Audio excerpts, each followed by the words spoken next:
अनु मलिक जी और उनकी शायरी, उनसे तो हम सब वाकिफ़ ही है। हाँ। तो वो आपको बेहद पसंद करते थे, और कहीं ये कहा जाता है कि कुछ ना कुछ अंडरलाइंग स्टोरीज जो हम सुनते हैं, तो आपको कभी ऐसा लगा कि you need to clarify it, या किसी को कोई सफाई देने की ज़रूरत पड़े? जी नहीं, मुझे कोई सफाई देने की ज़रूरत नहीं है। इस इंडस्ट्री में जब दो कंपेटिटर्स या दो कलीग्स जब दोस्त होते हैं, उसको वो सही नजरिए से नहीं देखा जाता है। हमारी सोसाइटी ऐसी है कि अगर एक मेल है और एक फीमेल है, तो अगर दोस्ती ज़्यादा हो रही है या केमिस्ट्री कुछ ज़्यादा अच्छी हो रही है, तो दे जंप टू कंक्लूजन्स। मैं ये कहूँगी कि Anu and me shared a very good chemistry at work. हाँ, हम लोग दोस्त भी रहे हैं, तो वो झगड़ा बहुत होता था हम लोगों का रिकॉर्डिंग के वक्त। बहुत झगड़ा होता था, क्योंकि he is also very short tempered person, and I used to also get irritated because वो कहीं वो इमोशनल, जो ओवर इमोशनल जो उसका नेचर है, it used to come in at the time of the recording. So I used to feel कि यार काम कर रहे हैं अभी, you know, let's not get emotional और गेट एंग्री और get this thing about something.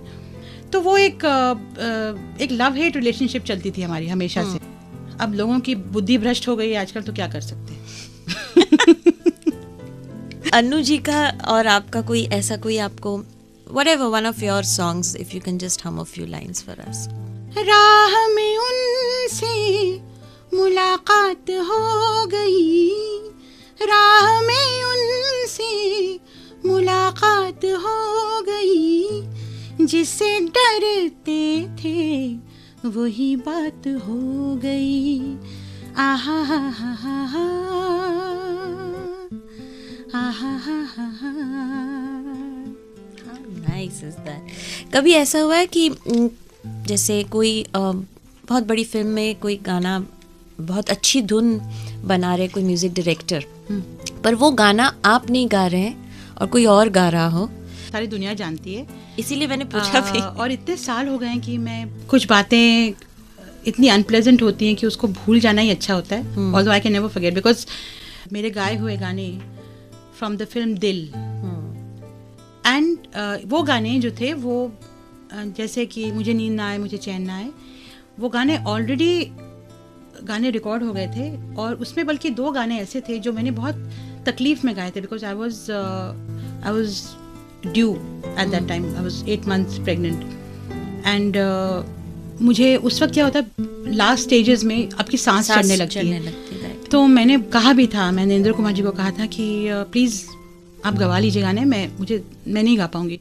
तो उन्होंने बोला नहीं, आप ही गाएंगी, आपके बिना हमको कोई आवाज़ नहीं चाहिए। बाकी गाने रिकॉर्ड हो चुके थे, मुझे नींद ना आया हो चुका था, और भी जो 1-2 गाने, there was one last song, ओ प्रिया प्रिया, वो गाना। तो उन्होंने मुझे बोला कि ये गाना आपको ही गाना है, ये I want only your voice in the entire album. उन दिनों ये चलन था कि एक कैरेक्टर पर एक ही आवाज़ चलती थी। सो तो उन्होंने बोला नहीं, आप कैसे भी करके गाइए, आप डबिंग करिए, आप पार्ट बाय पार्ट गाइए, but we don't want to change the voice, because मैंने बहुत तकलीफ में वो गाना गाया था, बहुत अपने आप को वो कर करके। मगर फिर क्या हुआ, वो गाने ऑलरेडी रिलीज हो गए थे। उन दिनों कैसेट्स रिलीज होते थे, it was they were in the market. मुझे नींद ना आए, मुझे चैन ना आए रेडियो पे बजने लगा था और बहुत पॉपुलर होने लगा।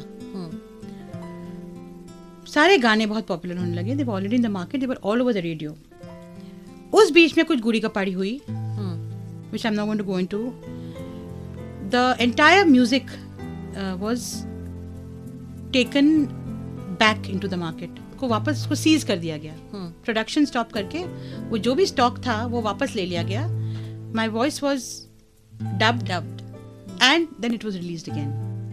So that was a big blow and I was very upset, but luckily for me, maybe because I was never an over ambitious person, तो शायद मुझे उतनी, maybe another singer would have reacted in a much worse manner, but मुझे press में उस वक्त press वालों ने पूछा कि आप कुछ कहना चाहती हैं इसके बारे में, ये हुआ है। तो मुझे मेरे बहुत से कलीग्स ने और फ्रेंड्स ने एडवाइस किया कि don't speak against this person because he is very powerful, don't speak against him. I said I don't care, I have been wronged and I want people to know that this is what is happening here. Then again I was told that you'll be wiped out of the industry if you do that. I said it's all right, no problem. I'll be wiped out. देखा जाएगा, जो होगा, जो ऊपर वाले को मंजूर है वही. I spoke in the press. I gave every detail of what happened. बल्कि उस चक्कर में मेरी आनंद मिलन से भी खटपट हो गई थी. They were very close friends and I have been very close to them. And Milind had told me that actually हम लोग बहुत प्रेशर में थे और we were told that your music will be you yourself will be thrown out of the entire project. उसमें background वगैरह चल रहा था.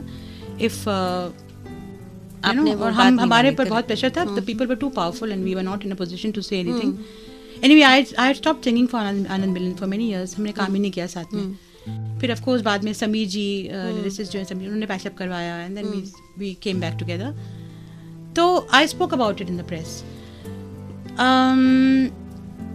As a result there was a lot of muck thrown this way that way, but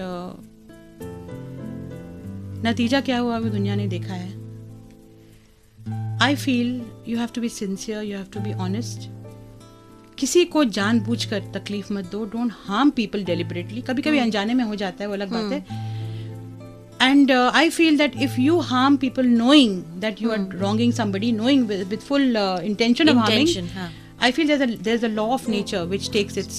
कुछ पन्ने